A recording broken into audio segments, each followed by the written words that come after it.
जुलूस निहायत अकीदत ऐं एहतराम सां बर्पा कया विया। हस्बे रिवायत शहजादे कासिम जे दस्तार सैयद वाहिद अली शाह जन जी हवेली तां बरामद थी।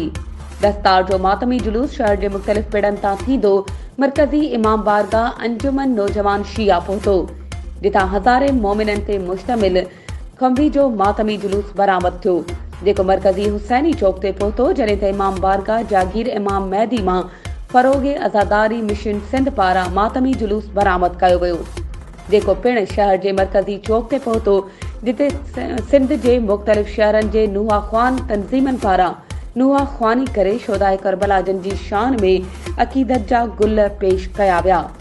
मातमी जुलूस मुख़्तलिफ़ रस्तनि तां थींदो पीर शेर शाह जी दरगाह ते पहुतो, जिते मजलिसे अज़ा मुनक़िद कई वई। जंहिं बाद दस्तार वारो मातमी जुलूस रेलवे रोड ते पहुतो, जिते हज़ारे मोमिननि पारां खून जो तारीख़ी मातम कयो वियो। खुंबी जो मातमी जुलूस शहर जे मुख़्तलिफ़ पिड़नि तां थींदो रात जो अटकल 11 वॻे सैयद वाहिद अली शाह जी हवेली ते पहुची नहर थी वियो।